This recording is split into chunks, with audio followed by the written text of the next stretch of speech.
8h em Campos, voltamos ao vivo com o nosso Folha no Ar aqui pela Folha FM, sexta-feira, dia 25 de novembro, estamos na Copa do Mundo. Que doideira, hein? Como que mudou esse mundo aí, né? Copa do Mundo em novembro, mas em virtude da pandemia, em virtude também da temperatura, né, altíssima lá do deserto do Catar, o país sede, e enfim, e que foi devidamente preparado aí para receber os jogos com os estádios climatizados, o que é bem interessante. Bom, e Campos amanhece com o tempo parcialmente nublado, né, e deve permanecer assim. Há previsão aí, inclusive de chuva e de alerta para volume de chuva mais forte até a próxima terça-feira. A temperatura agora, neste momento, é de 24 graus e para hoje também há probabilidade de chuva, sim, de 80%. Nós voltamos no programa de hoje no oferecimento de Proteus, serviços de saúde e medicina ocupacional, qualidade certificada ISO 9001-2015, Unimed Campos, cuidar de você. Esse é o plano. Laboratórios Plínio Bacelar e Plínio Bacelar Vacina, uma clínica moderníssima especializada em vacinação, e o apoio de Green Energia Solar.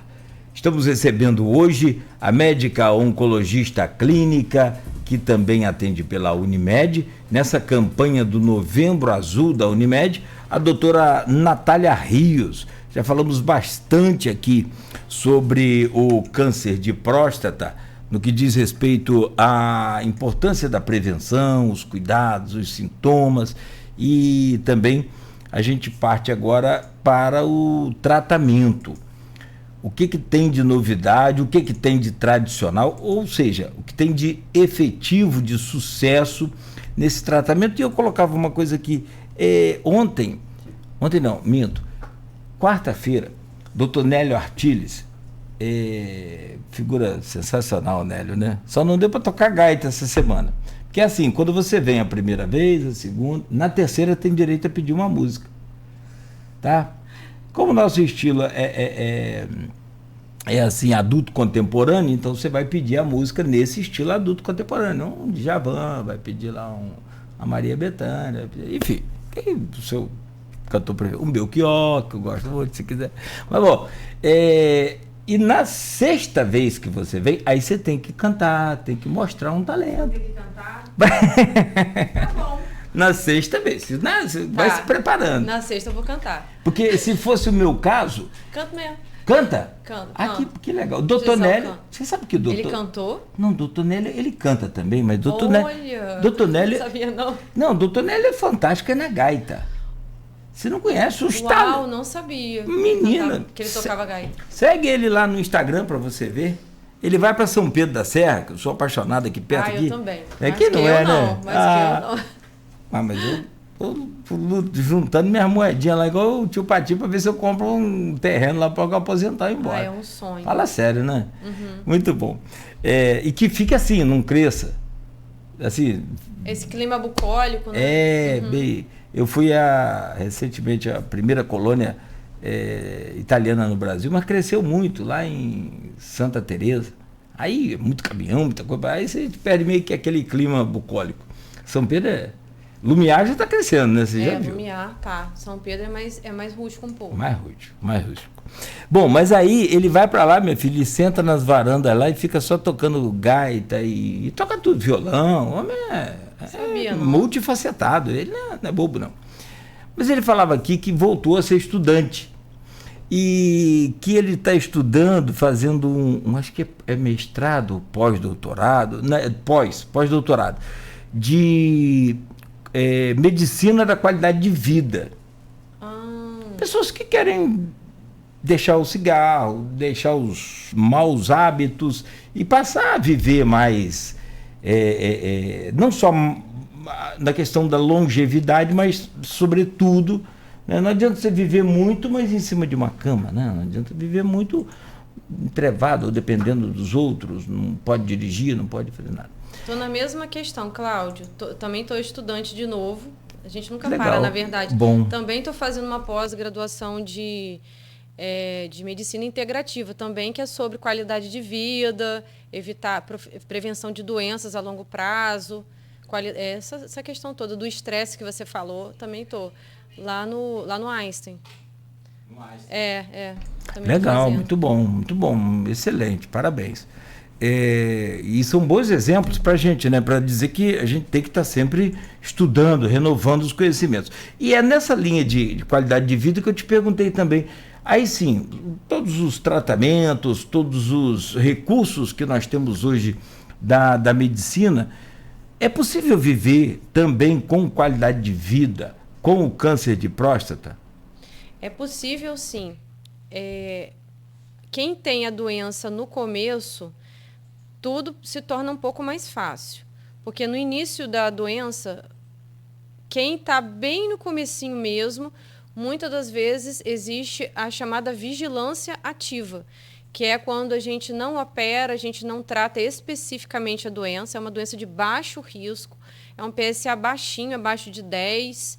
Então, a gente consegue vigiar essa pessoa até um momento oportuno de tratar. Para quê? Para que esse homem continue tendo a qualidade de vida dele, evitando de ter as morbidades que tem dos tratamentos. E aí, com os tratamentos, tem radioterapia, tem o uso do bloqueio do hormônio do homem, que é a testosterona. A testosterona, para quem tem câncer de próstata, que é o que faz com que a doença se desenvolva mais. Então, você tem que bloquear esse hormônio e algumas das vezes é cirurgia que tem indicação. E com o tratamento, a pessoa pode vir a ter algumas questões, que é o quê? É o calorão do homem, como se ele tivesse, no caso, quem usa o bloqueio do hormônio do homem. O calorão, que é a pessoa ficar igual mulher na menopausa. A andropausa, exatamente. E a radioterapia, a pessoa pode vir a ficar com incontinência urinária. O percentual é minoritário, é 30% de a pessoa ter alguma sequela de tratamento, no caso da radioterapia. Mas pode acontecer disfunção erétil, 30%. E a cirurgia também é a mesma coisa. Pode dar disfunção erétil, incontinência urinária. Então, assim, existe um percentual pequeno de sequela no caso de radioterapia e cirurgia, mas existe. E do hormônio fica esse calorão aí, um homem um pouco mais fadigado, muitas das vezes. Quando a doença ela é um pouco mais avançada, às vezes a pessoa tem que usar esse hormônio por mais tempo, por 2 anos. Quando a doença é risco intermediário, usa 6 meses. E quando a doença é metastática, tem uma série de tratamentos que são feitos. E um deles é quimioterapia, uso de bloqueio do hormônio do homem de uma forma mais periférica, são comprimidos. Algumas vezes você tem que fazer a cirurgia ou bloquear a testosterona por cirurgia ou pela injeção que usa. E temos novidades recentemente para os casos metastáticos. A gente tem terapia-alvo, a inovação que tem de mais recente, mas aí são para pessoas metastáticas e são de doenças em segunda linha de tratamento, não é primeira linha. Uma das questões também que tem de mais recente, que você tinha falado comigo no intervalo, o que tem de mais recente? Técnica cirúrgica também, que é a cirurgia robótica, tem se mostrado extremamente interessante para o tratamento de câncer de próstata. Existe a cirurgia aberta, existe a cirurgia videolaparoscópica, né? E agora a robótica, de um tempo para cá, que ajuda muitas das vezes a evitar algumas sequelas que tem da cirurgia. Então, é uma inovação. E a radioterapia, com o tempo, também melhorou muito, sabe, Cláudio? Antigamente era o cobalto, que era uma radioterapia que deixava mais inflamação, mais retite, afetava mais. Hoje em dia, as técnicas estão só melhorando. E hoje em dia, eu quase não fico vendo pessoa com retite actínica, que é uma inflamação que chegava a pegar até ao reto.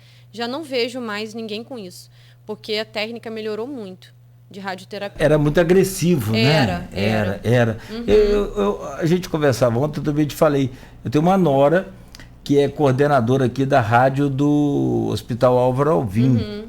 Que, por sinal, a gente tem aqui, assim, essa coisa de, Itaperuna é super avançado, eu sou de Itaúvi, então eu conheço bem, assim, até adulto, a saúde de Itaperuna, porque eu usava muito, né? Era um braço quebrado, uma perna quebrada, uma clavícula quebrada, toda semana eu estava lá para consertar alguma coisa. Então eu conheço bem aquele Hospital São José, do Avaí. Mas Campos avançou muito nessa coisa. A Unimed, por exemplo, tem também hoje uma equipe fantástica para esses cuidados, né? Tem. A radioterapia daqui de Campos, até a gente teve a maior inovação até um pouco primeiro que o pessoal de Itaperuna. Eu conheço bem Itaperuna também, porque eu fiz minha residência clínica lá, fiz formação lá. É um excelente hospital, São José do Avaí. Mas a gente, em Campos aqui, a gente teve essa rádio que é Rapidar, que a gente teve... E estamos com um equipamento muito bom aqui em Campos. Em ambos os serviços estão com uma boa radioterapia. Que é moderno, que é coisa bem mais avançada, atualizado. que é mais atualizado e que é menos agressivo, né? Aí fica aquela coisa. Não quer dizer que isso aí seja assim...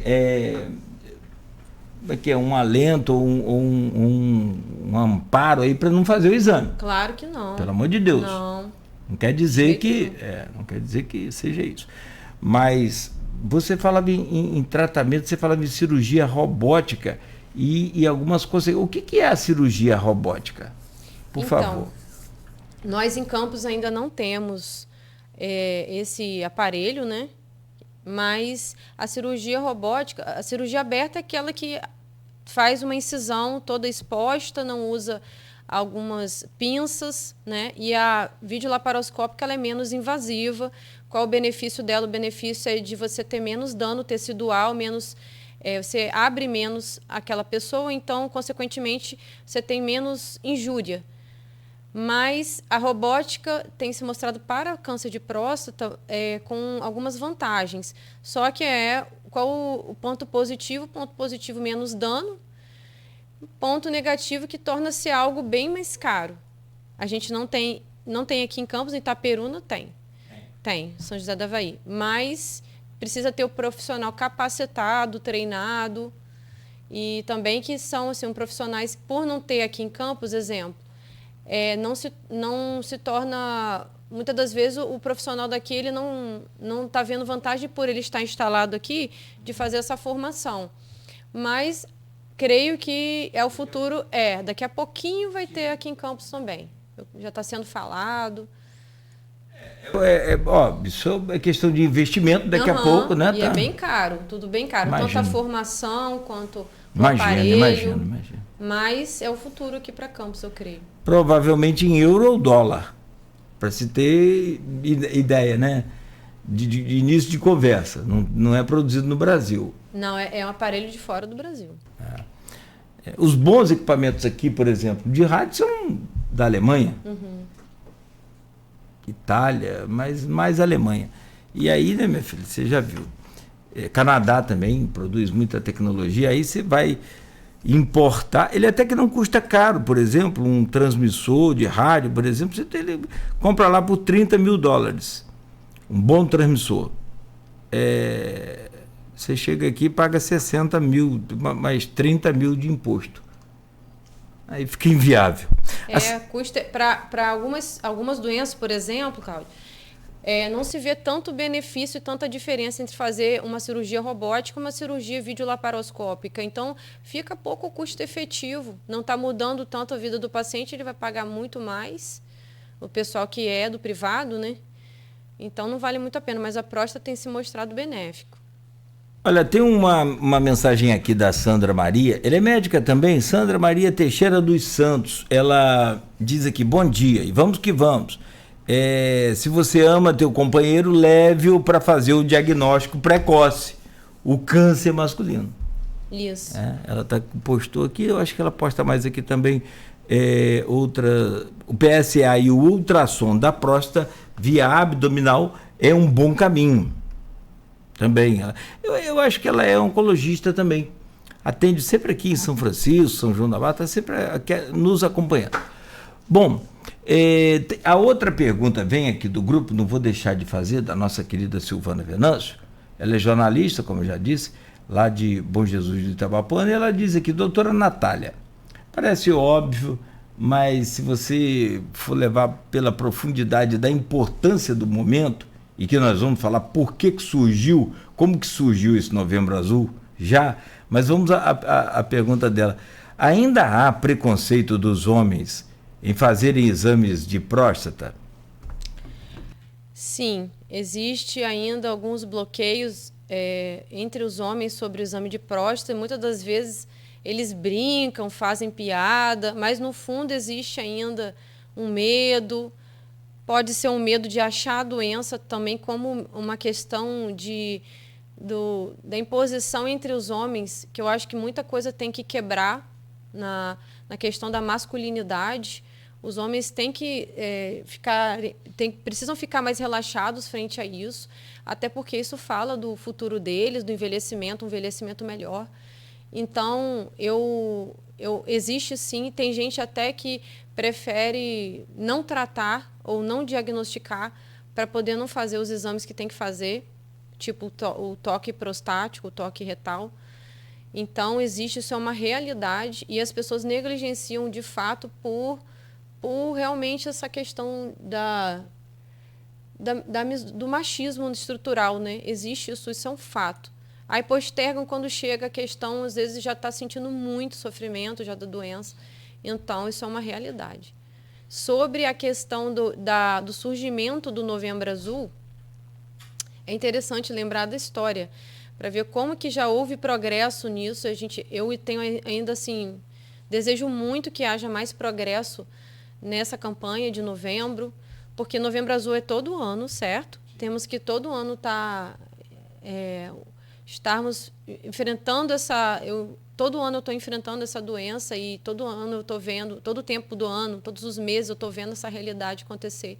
Mas o Novembro Azul é um momento de dar visibilidade a essa questão da saúde do homem, específico mais a parte do câncer de próstata. Mas tudo foi lá na Austrália, em 2003.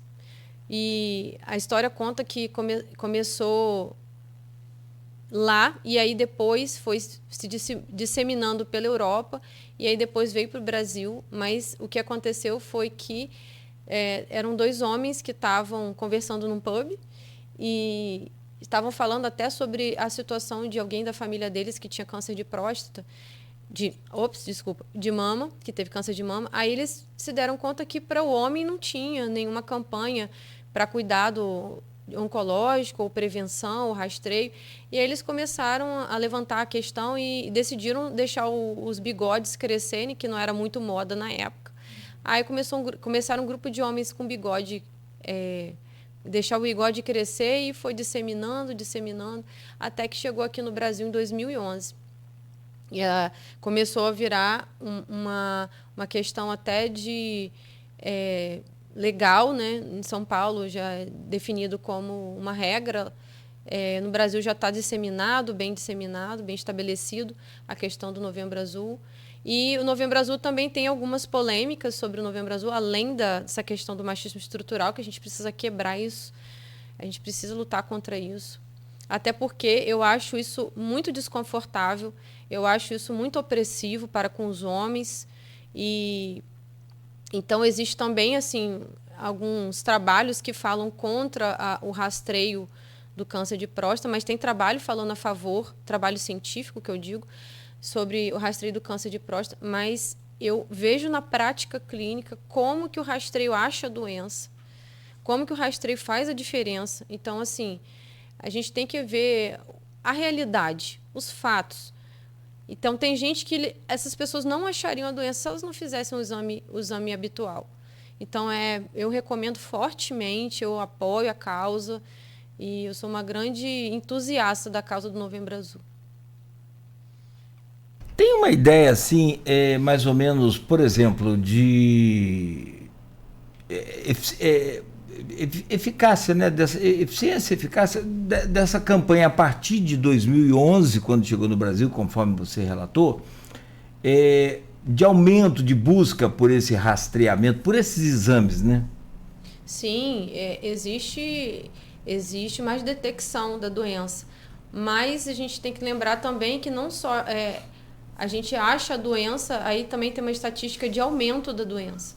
Então, a gente tem que difundir o mais rápido possível sobre isso, porque está todo mundo, como eu falei, está todo mundo envelhecendo, e um envelhecimento em cima de uma cama, de uma forma mórbida, ninguém quer isso. Dependência, eu não consigo andar, que é, às vezes, um desfecho, sabe?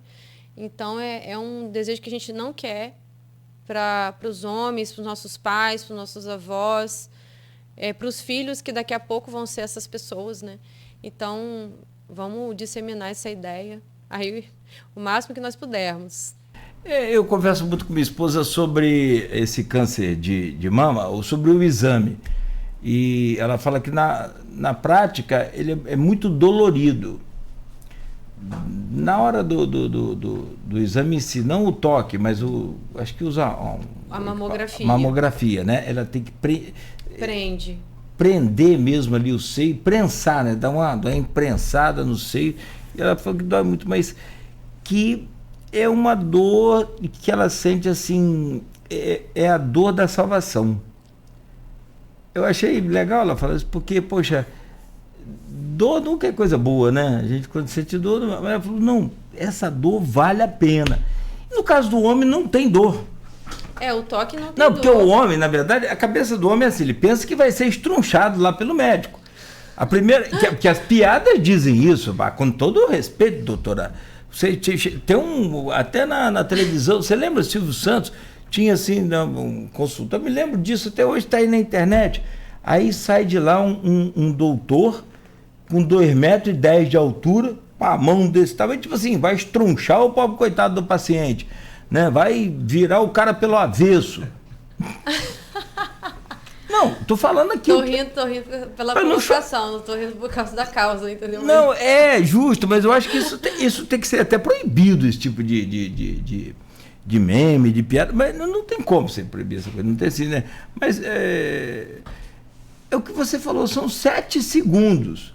Se contar aqui 7 segundos, ó, eu já falei 4, 5, 6, 7. Acabou o exame.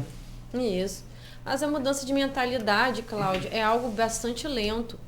Você pode se recordar que algum tempo atrás, as pessoas faziam muita piada racista. O racismo ele era muito mais feito de uma maneira muito mais aberta. Hoje em dia existe lei para isso. Então, a parte do machismo, algumas questões ainda precisam de mudança, e as mulheres dessa geração, e os homens também, né, que vão educar as crianças.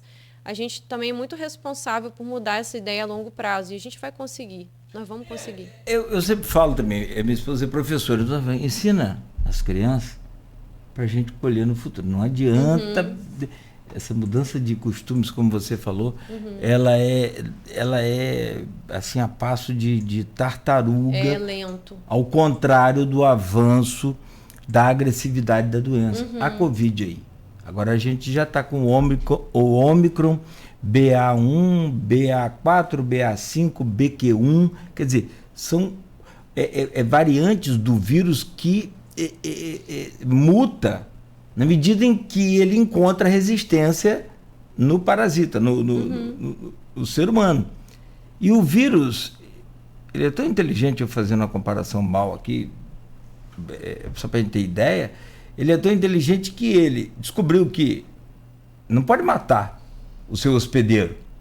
Ele tem só que infectar e viver ali. Então, é isso. E aí vem essa questão também do câncer. O câncer vai mutando, ele vai agredindo, ele vai, né, avançando na medida em que encontra essa ignorância pela frente. Então, acho que o trabalho é começando lá pelas crianças, seguindo com a gente também, mas aí é aquilo que você falou, é muito mais lento. Deixa eu só abrir um parêntese aqui e registrar com muito carinho, com muito orgulho, a audiência lá de um conterrâneo meu. Eu não conheço pessoalmente, mas sempre que vou e tal, estive lá agora recentemente. A casa da minha netinha, do meu filho, é ali perto da queijaria Copaf, em Italva. É na reta ali, antes de chegar a Italva, à esquerda. Pode passar lá que você vai encontrar um requeijão cremoso, delicioso. Italva. Ah, sim, já ouvi falar. Requeijão de lá. Nossa. Você já ouviu falar do nosso quibe, né? Não. Isso aí eu já até... Com certeza. Naquele ponto ali do... Eita, ponto chique. Aham. Ó, minha mãe, eu chego lá na casa dela, tem quibe pro almoço, pro café e pro jantar. E olha que nós não somos libaneses, mas é o costume daquela colônia. E aí quando eu venho embora, eu já paro no Ponto Chique, venho comprando quibe para trazer também pra galera. Então, e chego aqui, faço mais quibe. Enfim, e talvez não tenha esse negócio. E o Luiz Carlos está aqui. Bom dia, Cláudio Nogueira, estou ligado na Folha FM em Italva, na queijaria Copaf. Tá bom, ô Luiz Carlos, obrigado aí, né? Toma conta da minha netinha aí, mora aí atrás da cooperativa, do meu filho, da minha nora, o pessoal tudo aí. Doutora Natália Rios, médica oncologista, hoje nos emprestando aí essa sapiência, esse conhecimento todo, para a gente divulgar mais ainda, seguir nessa campanha do Novembro Azul que a Unimed está fazendo. O Carlos Alberto, a gente foi renovar aqui o café, como você falou que é a energia do dia, como é que é? Você falou, vou tomar minha dose. Meu aditivo, ótimo. Eu também sou apaixonado por café. Ele falou, Cláudio, rapaz, toda vez que eu vou ao médico, ele fala que o PSA deu muito baixo, mas não explica o que é muito baixo. Também é ruim muito baixo ou não é ruim muito baixo? Existe uma taxa ideal, tipo as outras taxas, como glicose, triglicerídeos, essas coisas? Então, a avaliação do PSA pelo urologista, geralmente são eles que avaliam mesmo, tá? Que fazem um diagnóstico, que avaliam. Existe uma série de fatores que são avaliados com relação ao PSA. Uma delas é como ele foi colhido, tem todo um preparo para pessoa fazer a coleta do PSA, mas um PSA abaixo de 5 costuma ser um PSA que o urologista costuma ter um pouco mais de tranquilidade, mas não só isso que é avaliado, é avaliado também o aumento desse PSA. Isso não é um fato isolado, tem que ser visto bem especificamente. E como eu te falei, não só o PSA, a gente reforça sobre o toque. Então, o PSA sozinho, ele não é... O PSA é um marcador. Graças a Deus que temos esse marcador, né? Para os homens, porque os homens têm essa questão da dificuldade de ir ao médico, mas tem que avaliar em conjunto com outras questões. Como, por exemplo, o aumento do PSA progressivamente, anual. Sim. Comparando ano a ano. Isso. Ah, legal. Não, é interessante, porque aí é importante você guardar esse resultado aí também do ano passado. Isso. Até para aprender se o médico não for o mesmo, né? Posso te dar um exemplo? Por gentileza. Vou te dar um exemplo de um paciente que chegou... Não vou falar, a gente não pode falar nome, pela ética a gente vai respeitar. Eu não sou a pessoa que geralmente faz o diagnóstico do câncer de próstata, mas uma pessoa minha bastante conhecida, ela veio com um PSA de 8 no ano, aí você já fica assim, já levanta. Aí depois a pessoa chegou para mim com 2 exames de PSA seguidos e com uma ressonância de próstata e biópsia negativa. Uma de 8, uma de 18, olha, do outro ano, e uma ressonância com ali a ressonância também ajuda, viu? Mas depois a pessoa fez o toque, eu não sei como é que deu o toque da pessoa, porque eu não tive esse contato. Mas na ressonância falava de uma imagem sugestiva, de uma nodulação a favor de ser uma doença maligna. Qual a conduta aí?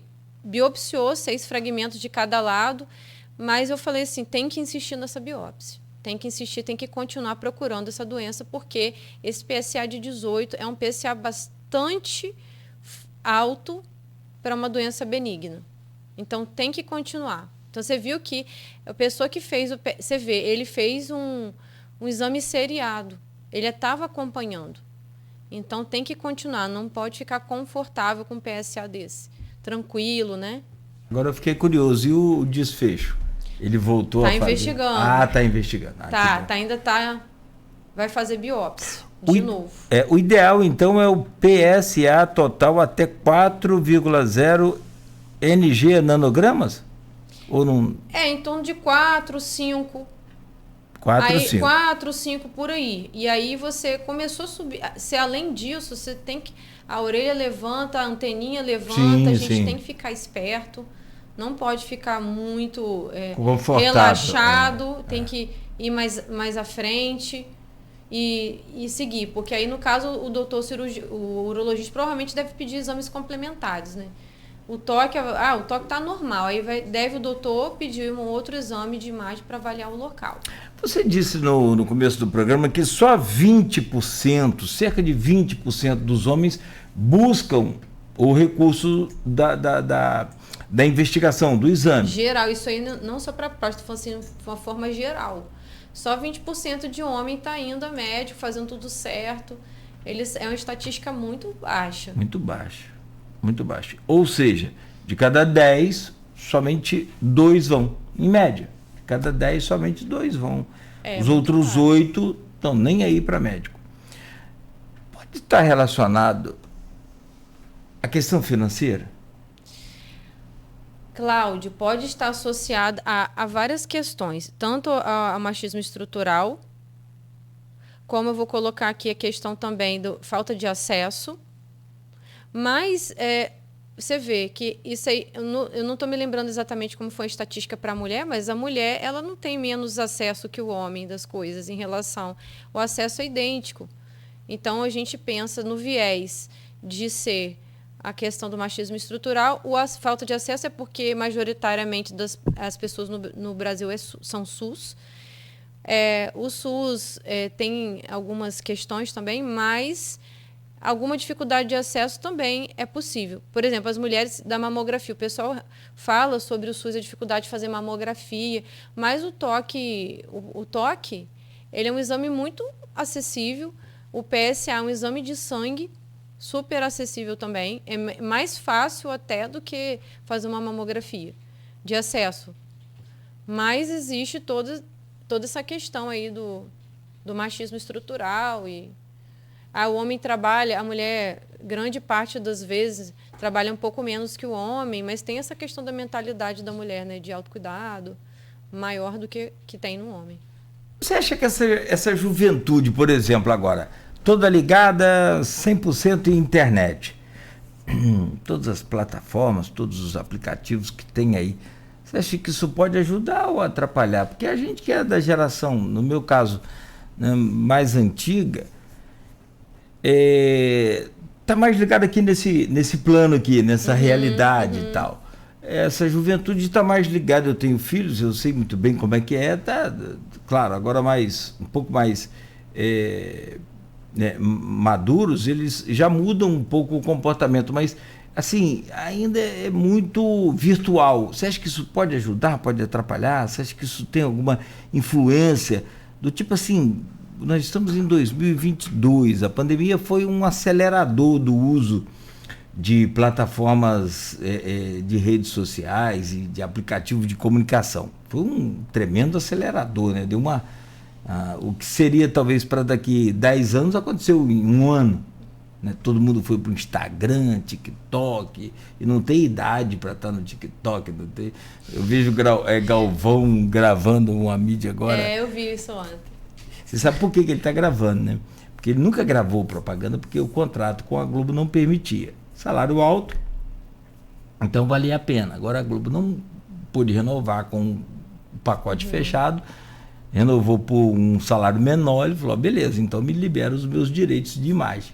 Então ele já grava para cerveja, para posto de gasolina, para TikTok. TikTok eu fico achando aquilo ridículo, mas não é não, cara. É o mundo, fazendo aquecimento de voz, né? Mas eu acho legal. Primeiro que eu gosto dele, apesar de estar meio malão, mas eu acho ele que tem muito conteúdo. Eu sou apaixonado por Fórmula 1.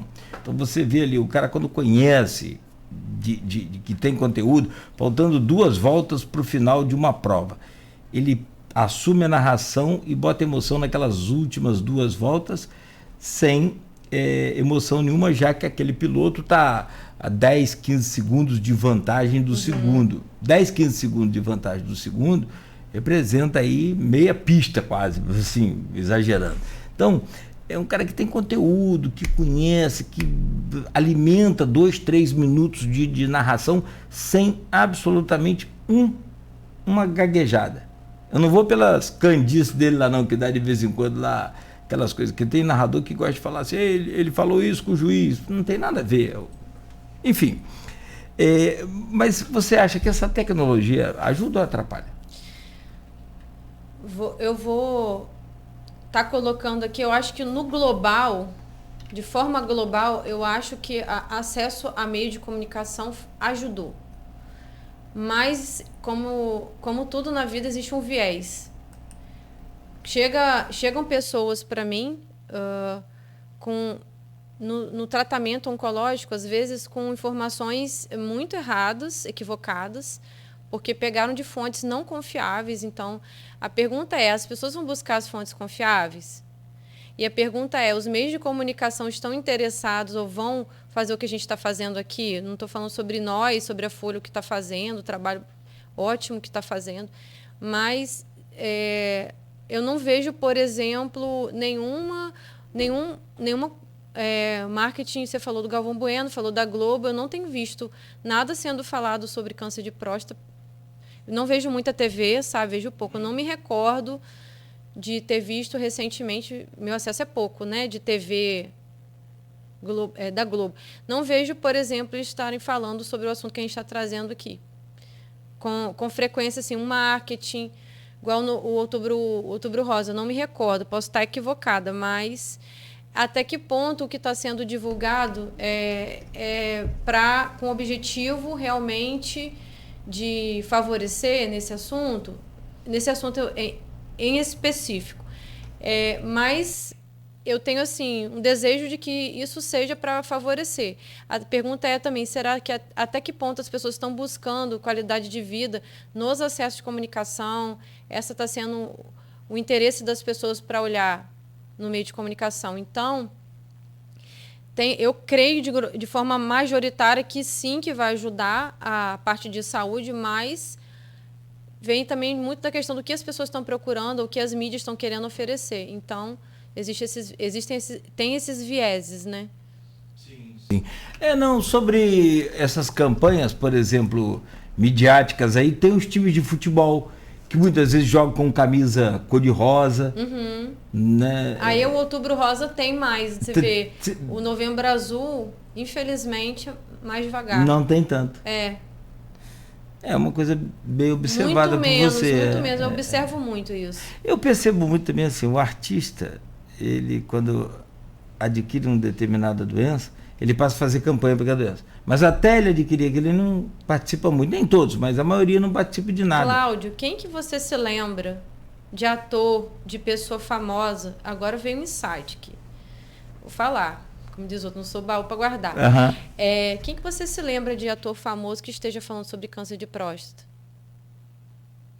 Pensou. Agora não. Pensou e não respondeu. Não tem. E câncer de mama? Tem um monte. Eu estou muito feliz, então, de estar aqui falando sobre isso. Que bom. Fico feliz também. Me sinto muito responsável. Sim.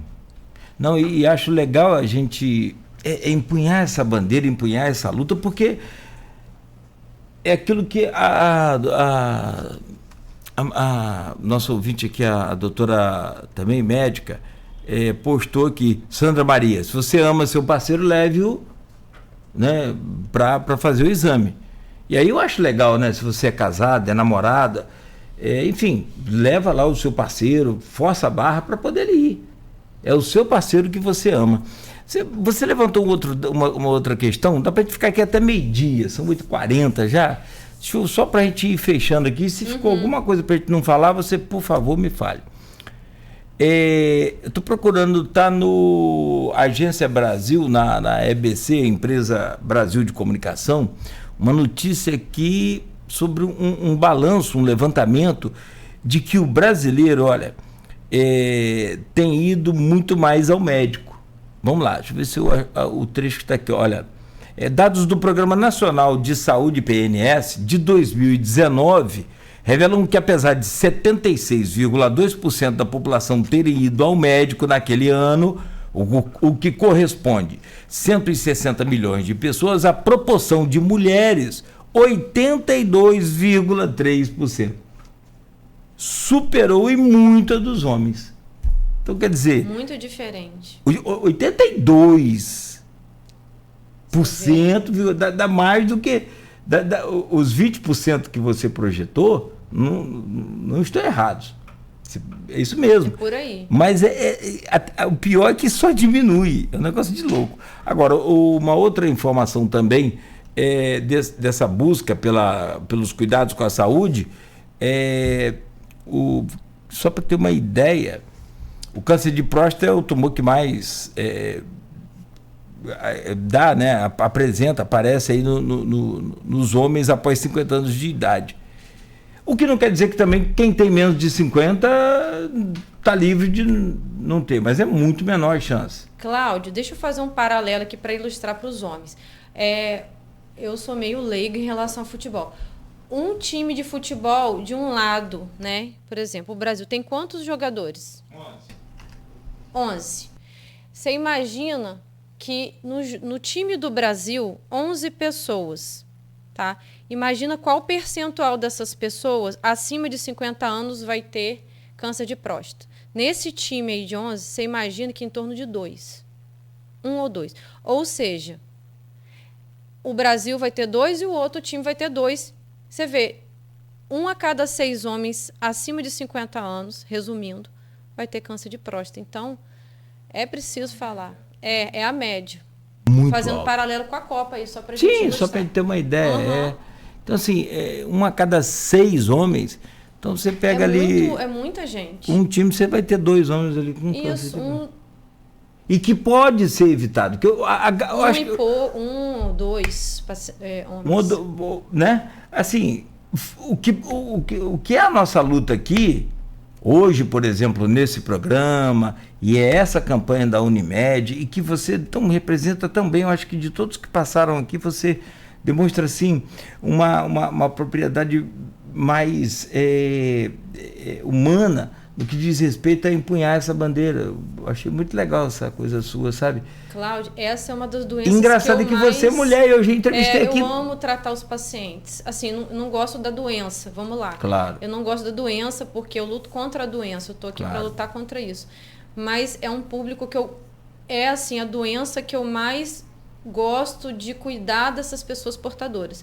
Porque são homens idosos, são homens maduros, é um público, assim, é uma das doenças que eu mais gosto de levantar a bandeira. Eu levanto o Outubro Rosa, mas eu gosto muito de tratar os pacientes homens.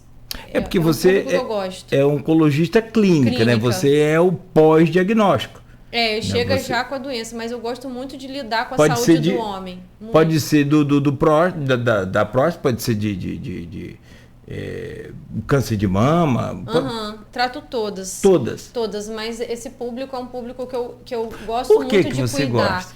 Porque são os homens, mais senhores, eles são pessoas maduras, têm uma conversa madura, então não é...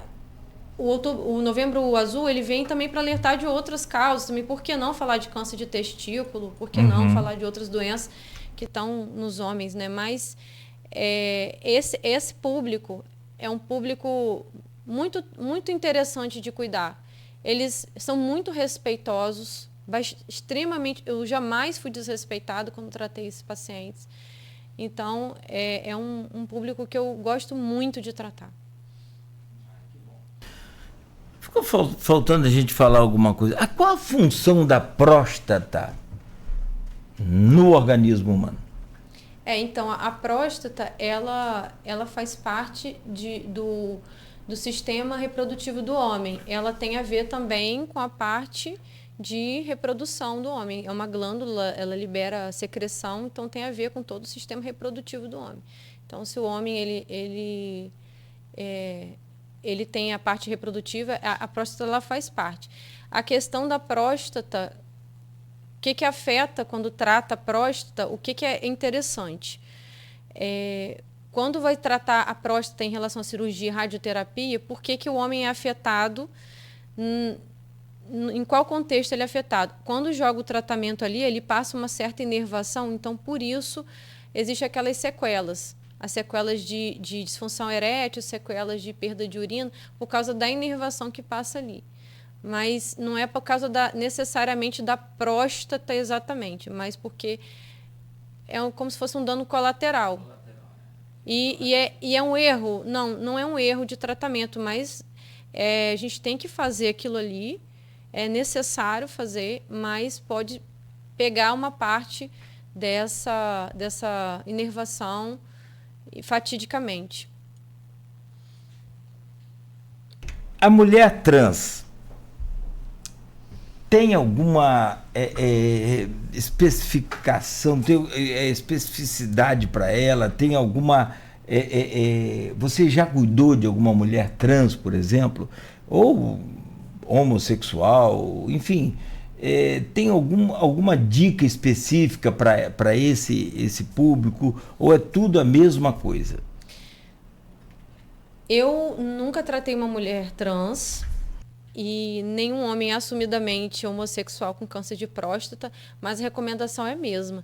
Eles têm que fazer o rastreio, eles têm próstata. Uma vez que você tem o órgão, você tem que procurar avaliar se tem alguma questão aí oncológica, cuidar, rastrear da mesma forma.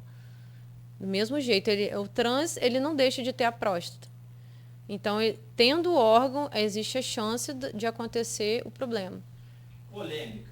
Uma polêmica aqui. A Jolie, Angelina Jolie, fez uma cirurgia retirando as mamas. Me parece que a mãe dela teve câncer de mama. E me perdoe se eu... Me ajuda aí, Luana. Filma a Luana ali, Beto. Mostra a Luana. Se eu estiver errado. Assim, mas me parece que ela viu a mãe sofrer muito, uma coisa, e ela resolveu retirar, e aquilo foi uma polêmica muito grande. Foi para 2000, lá pelo meado de 2010, 2011, eu não me lembro mais. E ela retirou os seios. Ela não tinha nada, e colocou prótese. Isso não é possível, não é viável no caso do homem, que não tem nada na próstata, retirar a próstata. O que acontece? Você vê que ela tinha uma questão hereditária.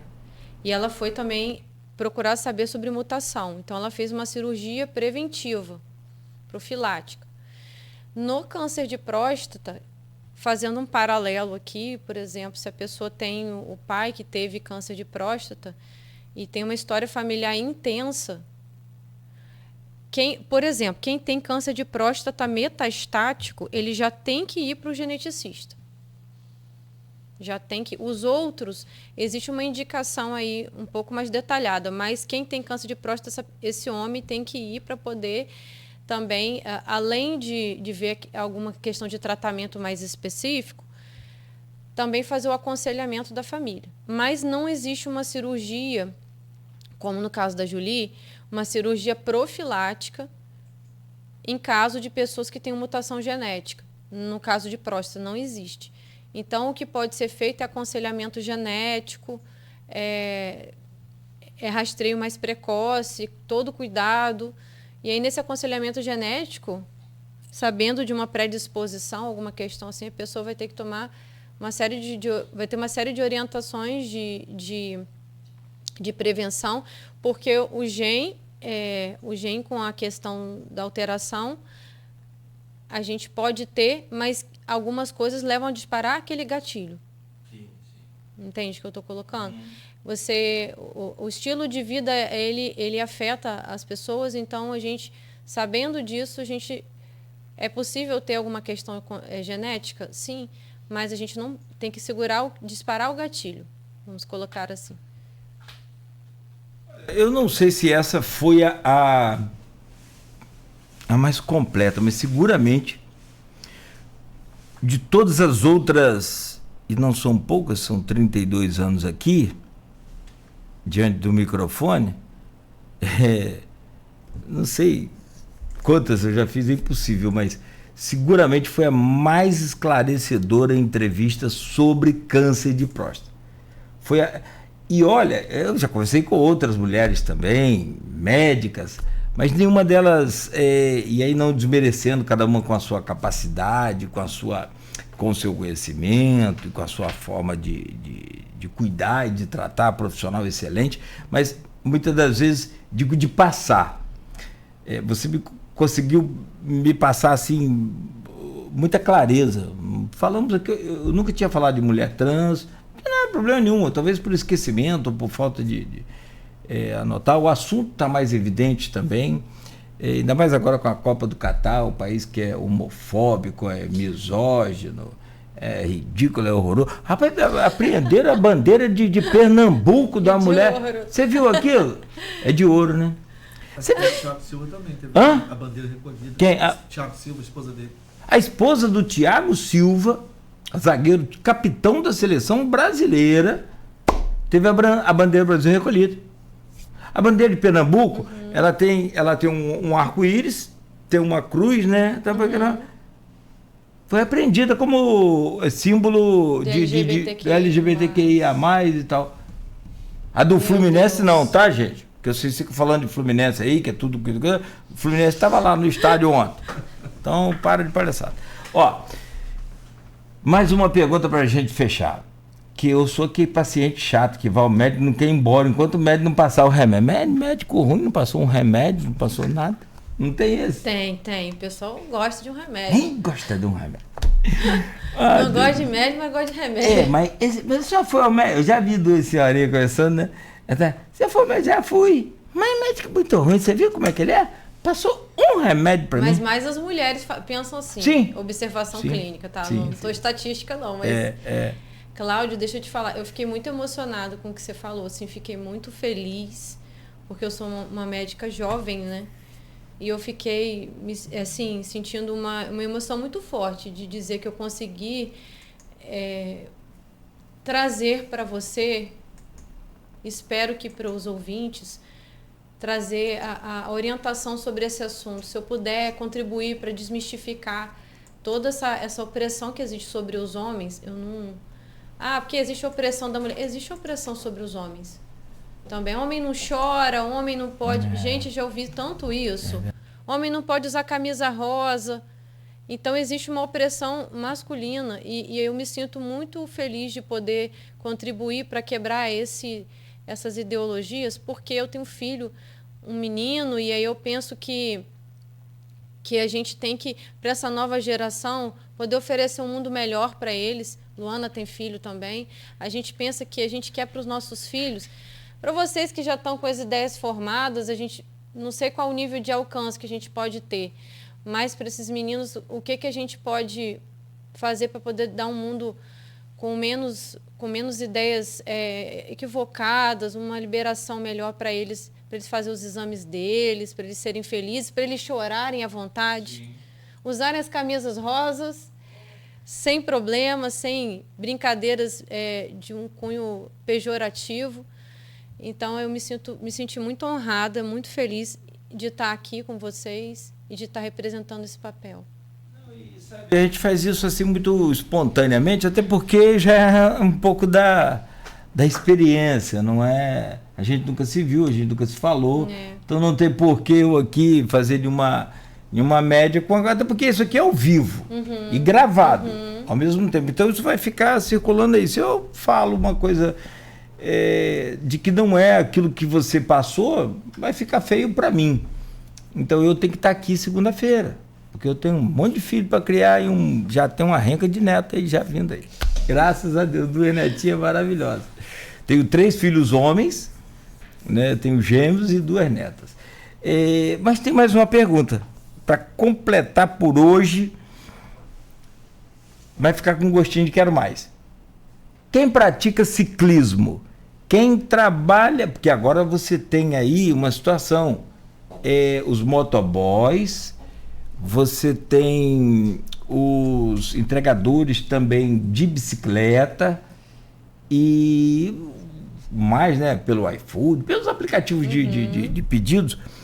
que utilizam muito bicicleta. Tem ciclista, Campos, você vê aqui, bacana, legal demais o pessoal praticando o ciclismo. Tem algum recado especial para eles, algum cuidado especial para esse pessoal?